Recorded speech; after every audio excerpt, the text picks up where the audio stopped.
What is happiness? It's a question so simple a 3-year-old would ask it, and a question so complex it has kept scientists busy for centuries and philosophers busy for millennia. One answer is offered by the hedonists. They tell us that the good life is simply a question of feeling good and feeling bad. We can plot this on a simple line from pain to pleasure. The closer you are to the pleasurable end of the scale, the better your life is. But other philosophers aren't satisfied by this. The trouble with this pain/pleasure map of the good life is that it lacks any relationship to consequences, which can't be measured by a moment in time. If the good life was simply about pleasure, then why not take out a bank loan and have a lot of fun? Take heroin, go skydiving, and party like there's no tomorrow. The answer is simple, because there are longer term consequences to our actions. Today's partying is tomorrow's hangover. We can map these consequences by adding another line running north-south from gain to loss. We can think of gain as pleasure extended over time, or as pleasure's trend through time. If our actions or experiences now trend towards a lower level of future pleasure, then we can call it loss. If our actions or experiences trend towards a higher level of future pleasure, then we can call it gain. With this 2-dimensional map, we factor in the consequences of our action for our future as part of our life satisfaction. We integrate the element of time, which Heidegger finds so essential to the human condition. The good life then is the convergence of pleasure in the moment and the trajectory of our lives. At first blush, there's something very satisfying about this new map. It takes stock of our short-term momentary experience and the longer-term trajectory of our lives. But this map also runs into a wall very quickly when we consider the fate of lotto winners and paraplegics. In both of these cases, we see a short-term spike in opposite directions, but when asked to predict how happy they will be in a couple of years, the happiness of paraplegics and lottery winners is more or less the same. And it's not just a property of dramatic examples. There are countless stories of people achieving their long-term goals. They bought the house or they got the promotion, and instead of feeling a burst of fulfillment, they find the rug ripped from under them.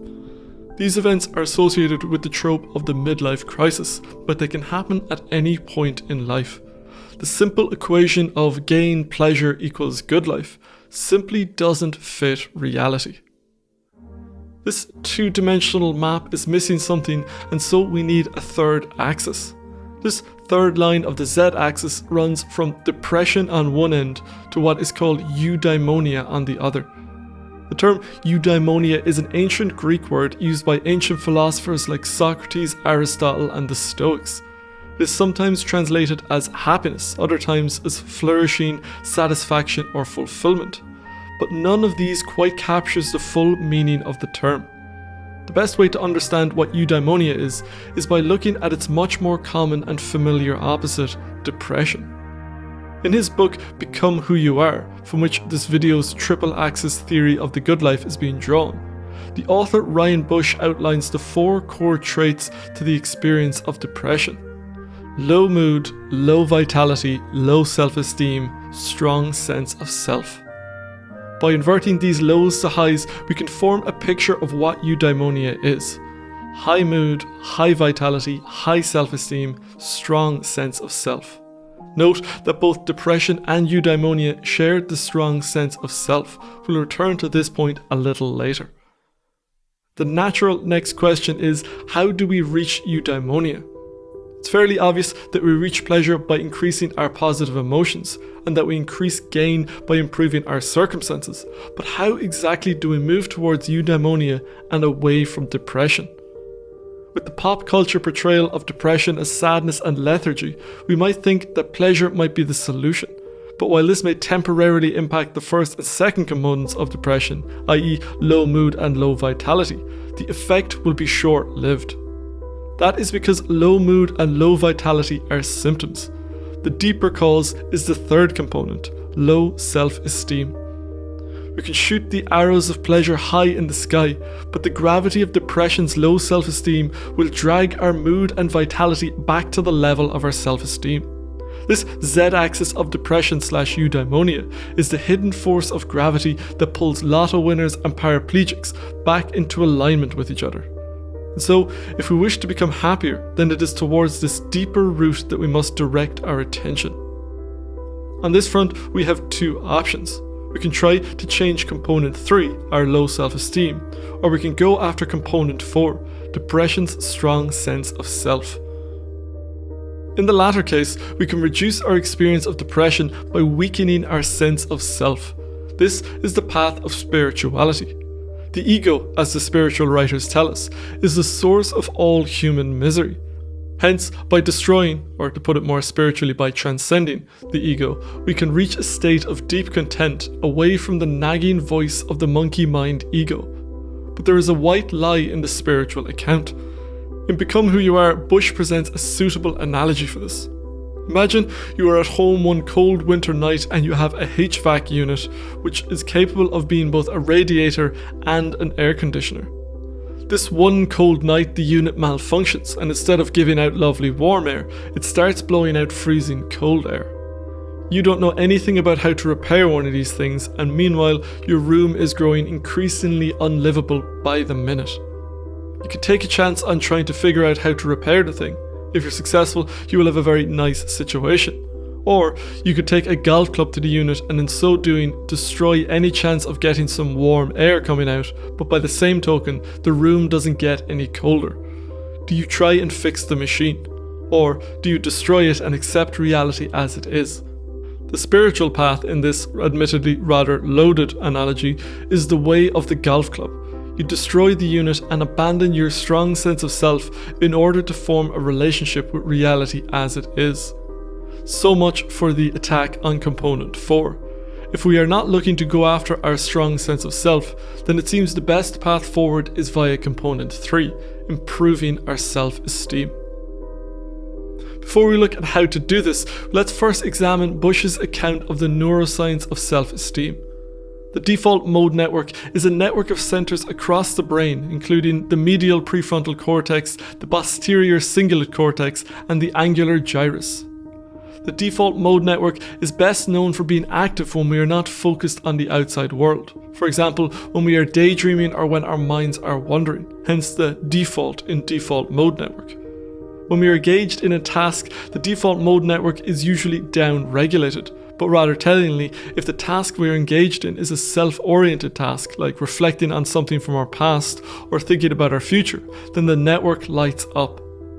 Some areas of the default mode network control the release of serotonin, which is connected in with our sense of relative status and value of ourselves and others. Another key subsystem is responsible for our ability to take the perspective of others and get inside what they are thinking and feeling. What emerges is a brain network that is fundamental to our self-esteem, something which a 2016 paper by the Chinese team in Chongqing made explicit when they concluded that trait self-esteem is linked to core regions in the default mode network. Another group of researchers, Davey et al. In 2016, went a step further and suggested that the default mode network is the neurological basis for the conscious awareness of the self. All of this fits nicely with those studies which have found meditation decreases activity in the default mode network and that psychedelics interrupt activity in this network as well.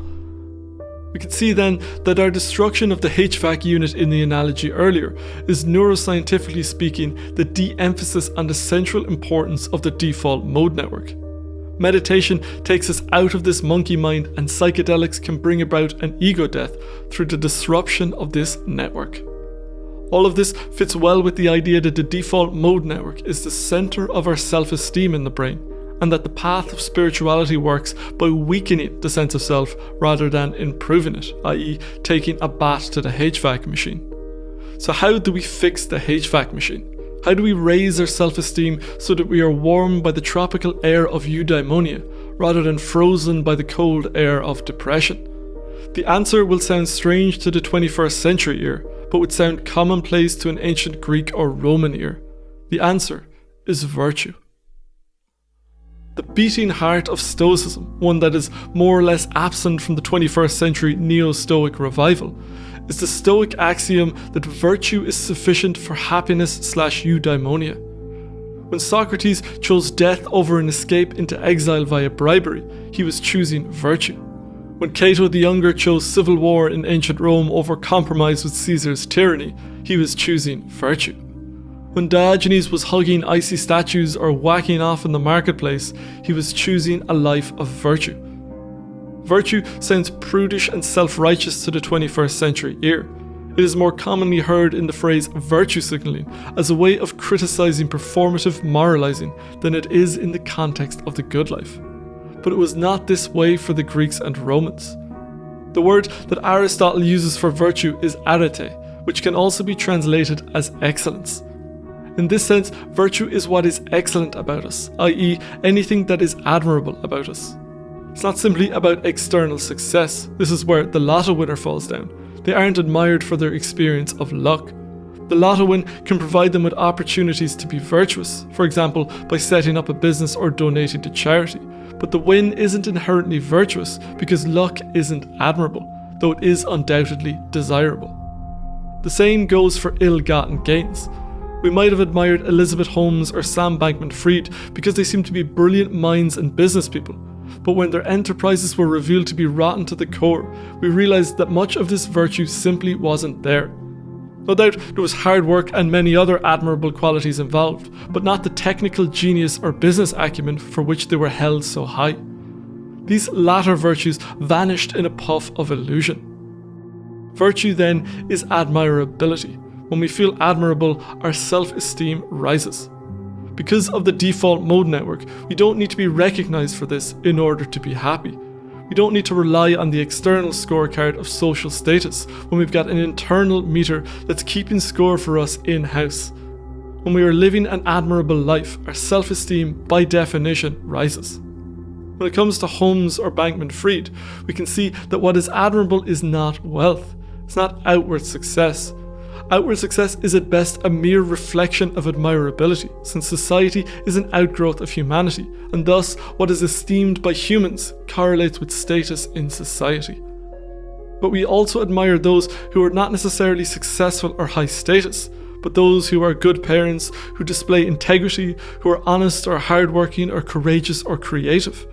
These virtues aren't the kind that market capitalism necessarily rewards, but being universal values, our internal scorecards do. The virtuous life then exists on a separate axis to gain/loss and pain/pleasure. In being honest or acting with integrity, we are being admirable, even if we end up losing a job or a relationship. The landscape of the 3D overview sees our sense of well-being not entirely decoupled from gain and pleasure, but marching to its own drummer. More gain can enable more possibility to be virtuous, but it is not inherently a step towards the ultimate well-being in life that is eudaimonia. Given this relative decoupling of gain and eudaimonia, what we have to orient ourselves by is not the outward signs of gain, but the life of virtue. It's not about how much other people see our virtue. Who we are signaling to is not those outside, but the judge in our head. That default mode network which in those idle moments wafts us with warm feelings of eudaimonia or cold feelings of depression based on its evaluation of how admirable we are. So what is the good life? Ryan Bush boils it down to this simple equation. E equals NV to the S. In plain English, that is eudaimonia E equals net virtue self-signaled. That is to say that the good life can be measured by the total amount of virtue that we signal to ourselves. Or, as the ancients put it, virtue is sufficient for eudaimonia. That's everything for this episode of The Living Philosophy. If you'd like to learn more, I did a long-form podcast with Ryan Bush for our Patreon members, which I will link in the cards and description. And I'd highly recommend Bush's book, Become Who You Are, which I'll also link down in the description. As ever, I'd like to thank David Pilabosian, Ibisophesa, and all the other patrons for their support of the channel. If you'd like to get access to weekly bonus episodes, monthly Q&As, and get your name in the credits like these fine people, then you can head over to Patreon. As ever, if you have any thoughts, insights, or feedback, I'd love to hear from you down in the comments. Otherwise, I shall see you next time. Thank you for watching.